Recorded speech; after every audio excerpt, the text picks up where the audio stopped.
Bonjour ou bonsoir à tous, selon l'heure à laquelle vous regardez cette vidéo. Première vidéo d'une série qui sera hebdomadaire ou pas, je ne sais pas. Petite vidéo qui ne sera pas montée, il n'y aura pas de montage, tout simplement parce que je ne sais pas en faire. Et série de vidéos pour parler de mes lectures, manga et comics, à chaud ou pas. Mais je pense le plus clair du temps, ça sera des lectures à chaud. Et pour ce premier épisode, quoi de mieux que de parler de mon mangaka préféré, Inyo Asano, avec l'anthologie Inyo Asano. Enfin, Inyo Asano Anthologie pour le titre exact, édité chez Kana comme la plupart des œuvres d'Asano. Pourquoi j'ai décidé de parler de cette œuvre?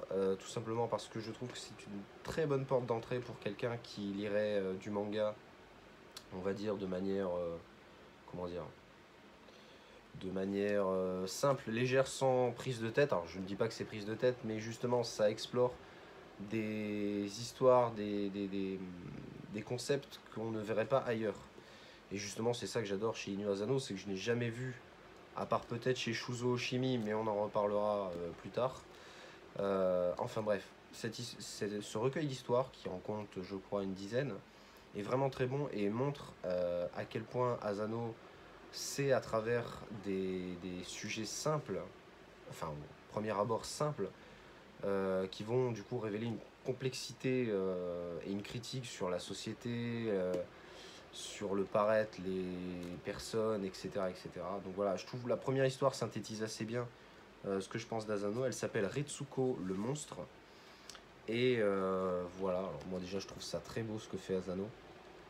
Et donc voilà, je ne vais pas détailler toutes les histoires pour laisser aux personnes qui souhaiteraient découvrir ce recueil par eux-mêmes.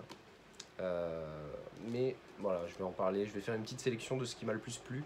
La première est la première du livre, donc Retsuko le monstre, qui va nous parler de Retsuko, qui a un visage qui n'est pas du tout humain. Mais justement, ça démarre en school life, on se dit tiens, où est-ce qu'il veut nous emmener? Et ça va nous amener à parler du rapport, de l'image qu'on renvoie de soi-même, du rapport qu'on a aux autres, des autres en général, des autres personnes, de comment le monde vous voit. Ça va parler de racisme aussi, et je trouve qu'en très peu de pages, il arrive à faire tout ça avec une simplicité. Mais vraiment, c'est pas complexe du tout, c'est pas prise de tête. Mais ça vous laisse quand même avec une fin à vous dire ah putain, il faut que je le relise parce que il y a des trucs quand même qu'on peut louper à notre première lecture. Donc vraiment, j'ai vraiment aimé cette première histoire. Ensuite, la deuxième histoire du récit s'appelle Un homme doux. Pourquoi je l'ai aimé celle-ci? Déjà parce que c'est une histoire qui comporte 3 chapitres qui sont espacés dans le recueil. Et cette histoire va nous raconter, du coup, c'est une petite romance entre deux personnes, voilà, tout à fait classique. Sauf que ce qui va nous intéresser, c'est pas tant la première histoire, donc le premier chapitre entre guillemets, c'est plus ce qui suit, parce que les 2 et 3e chapitres sont la même histoire. C'est exactement la même histoire, les mêmes dessins, les mêmes cases au même endroit, excepté que les pensées des personnages sont ajoutées, donc respectivement dans la 2e et 3e, de la femme puis de l'homme. J'ai vraiment aimé cette histoire, surtout la 2e. Peut-être un peu moins la 3e parce que je suis du coup un homme et que je l'ai trouvé pas très drôle, certes, mais pas aussi profond que l'histoire de la fille, qui est incroyable. Comme tous les personnages, Asano adore les personnages féminins, qu'ils soient secondaires ou principales. Les personnages féminins sont toujours mis sur un piédestal à juste titre. Les personnages sont incroyables. Et vraiment, on a des femmes comme on n'en a jamais vu, des femmes ou des filles comme on n'en a jamais vu dans d'autres mangas. Là, il n'y aura pas de stéréotypes, kawaii, petite culotte, j'en passe et des meilleurs. Des culottes, il y en aura, mais voilà, vous attendez pas non plus à du fanservice. On est loin du fanservice d'ailleurs. Et vraiment, cette histoire, je l'ai vraiment aimée. Encore une fois, surtout la 2e, parce que on nous montre les pensées d'une femme qui est pas sûre d'elle, qui vraiment a plein de choses qui lui traversent l'esprit, et c'est très humain. Ça, j'ai vraiment aimé cette histoire et je la conseille. Rien que pour le concept de vouloir raconter une histoire en 3 fois, je trouve que c'est excellent. On va peut-être accélérer histoire de garder un format peut-être de 10 minutes, 5 minutes, 6 minutes, je ne sais pas. Ensuite, alors il y a une autre histoire que bah, j'ai pas très bien compris. Ça nécessite plusieurs lectures, mais en tout cas c'est magnifique, c'est très très beau. Il y a un espèce d'effet comme ça de lampadaire. Alors c'est des photos, hein, calmez-vous. Enfin, c'est des photos. Pour la plupart, des photos qui représentent des espèces de lumière comme ça.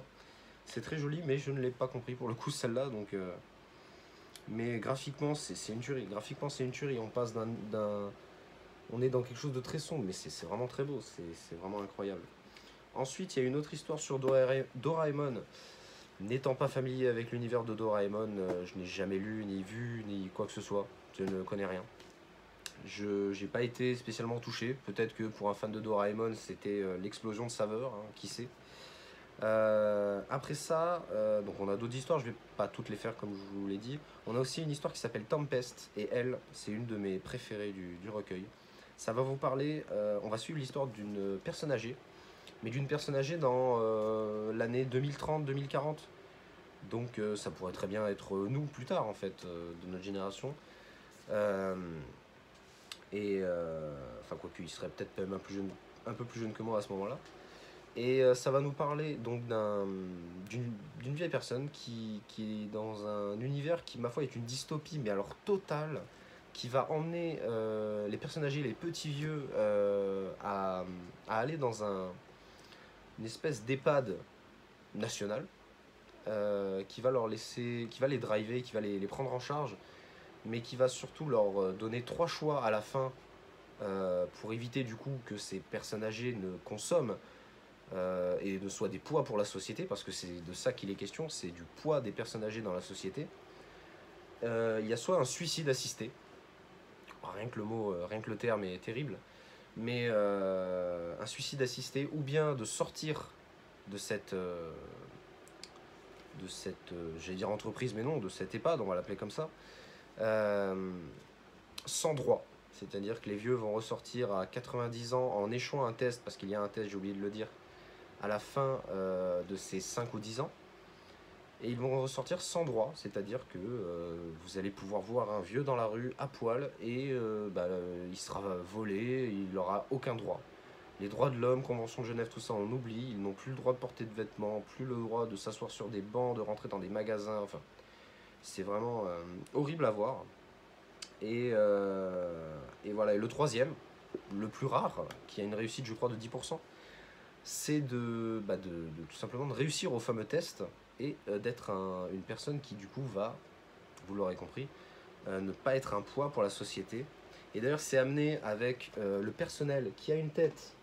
Voilà, donc c'est celui-là. Vous le voyez très clairement qu'il n'est pas là pour vous aider.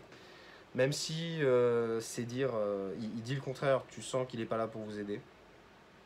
Et voilà, et c'est ça qui est fort, c'est que là où on s'attendait à une histoire où c'est nier en bloc et dire ça, cette idée est nulle, elle est nulle, hein, attention, je ne dis pas le contraire pour les petits vieux, mais le fait est qu'il y en a qui par exemple choisissent le suicide assisté. On va voir des personnes âgées dire, bah voilà, moi j'ai pas envie de mettre dans la merde mes petits-enfants, mes enfants, et ben, je choisis le suicide assisté parce que voilà, il y en a certains qui deviennent séniles, voilà. À savoir que le suicide assisté évidemment, et vous êtes exonéré de frais pour l'héritage, je crois. Donc c'est vraiment, on amène ça à un ministre, d'ailleurs on voit le discours d'un ministre qui amène ça, mais avec une subtilité, mais en même temps un peu, c'est politique, mais c'est tellement dystopique, c'est tellement amené comme ça que tu te demandes comment ça pourrait exister. Mais en même temps, tu te dis, mais c'est pas impossible. Certes, c'est impossible, mais voilà, c'est tout l'effet d'une dystopie. C'est que presque on y croit. Et le personnage principal, vraiment retranscrit bien cette espèce de comment dire, passage à travers un univers, parce que il va pas tant parler que ça. Et sans spoiler la fin, que j'ai trouvé excellente, c'est une de mes histoires préférées du recueil. J'ai trouvé que vraiment elle avait une bonne conclusion, elle nous amenait dans un univers, on termine notre lecture, on termine ce chapitre, on y est encore pendant au moins une demi-heure, une heure à se dire waouh, mais attends, il y a tellement de possibilités qui seraient morbides dans tous les cas que voilà. Ensuite, il y a eu quelques autres histoires, celle-là, ouais. Ah oui, il y a une autre histoire qui est incroyable, enfin moi j'ai trouvé incroyable. Au début j'étais, ouais, bof. On va suivre 3 histoires qui n'ont rien à voir entre elles, au premier abord. Et c'est très décousu, c'est-à-dire que c'est pas une planche égale une histoire, c'est vraiment on passe d'une case à une autre, c'est très décousu au moment où du coup on a un déclic et on comprend que toutes ces histoires sont liées par un seul et même élément, qui n'est autre qu'un cerf. Voilà, tout simplement, c'est un cerf que je vais vous montrer incessamment sous peu. Voilà, il est là. Et ce cerf-là est très important. Je vous dis bien évidemment pas pourquoi. Mais la construction de cette histoire est vraiment exceptionnelle. Quand tu as un déclic, parce que c'est pas tout de suite que tu comprends ça, vraiment on se demande mais qu'est-ce que comment il a fait à construire cette histoire. Enfin vraiment, je vois ça pour une histoire courte, mais j'imaginerais vraiment comment dire, tout un manga basé là-dessus sur des histoires entremêlées et où on aurait un déclic vraiment au fur et à mesure à se demander comment est liée telle et telle histoire. Enfin bref. Ensuite, il y a aussi le pilote de Dead Demon Destruction. J'espère que je l'ai bien dit. C'est sa série en cours que je n'ai toujours pas lue. J'attends d'avoir un max de tomes. Je crois que le 10e tome est sorti, mais je n'ai pas lu le premier. J'en ai quelques-uns, je crois que jusqu'au 8. Mais voilà, on sait jamais au cas où le 13e ou 12e tome soit le dernier. J'aimerais tout me faire d'un coup. Peut-être qu'un jour je vais craquer, mais voilà. Et dans ce recueil, on a le pilote. Et vraiment, j'ai adoré. Là, pareil, on ressort de notre lecture. Ça va nous parler de guerre. Et ça va nous en parler de manière très crue. C'est-à-dire que on va voir que la guerre, c'est pas bien. C'est très bête de dire ça comme ça, mais on termine notre lecture.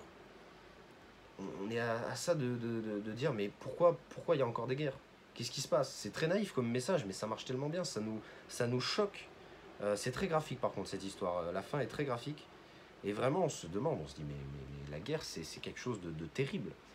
Et voilà, en très peu de pages, elle arrive à nous faire ressentir ça, et je trouve ça excellent. À savoir, du coup, je vais peut-être m'arrêter là pour les histoires, à savoir qu'à la fin, on a des commentaires pour chaque histoire, par Inyo Asano lui-même, et je les ai trouvées vraiment très intéressantes. Surtout quand on remet dans le contexte et les dates dans lesquelles ont été dessinées ces histoires. Donc vraiment pour quelqu'un qui n'aurait jamais lu d'Asano, je pense que c'est une très bonne porte d'entrée. Pour ceux aussi qui aiment les histoires courtes, les recueils d'histoires courtes, peut-être qu'il y en a qui aiment du coup des grosses séries, auquel cas je recommanderais peut-être Solanine, sûrement Solanine, même beaucoup Solanine, qui est vraiment excellent en 2 tomes, enfin un seul gros volume chez Kana. Donc voilà, mais pour ceux qui veulent pas trop dépenser, lui il est à 10,75 € si je dis pas de bêtises. Chez Kana, c'est un grand format et vraiment on a de tout. Et je pense que c'est ce qui synthétise bien ce que fait Asano et pourquoi il est tant apprécié et que il est en ce moment à chaque fois un événement à chaque fois qu'il sort quelque chose parce que c'est vraiment ce qu'il fait, c'est vraiment très très très très bon. Voilà. J'espère que cette vidéo vous aura plu. N'hésitez pas à me dire du coup ce que vous en avez pensé pour ceux qui l'ont lu. Si vous avez tout simplement envie de l'acheter ou non, si vous lisez des mangas ou non. Voilà, j'espère que, je me répète, mais j'espère que cette vidéo vous aura plu. Sur ce, bonne soirée ou bonne journée.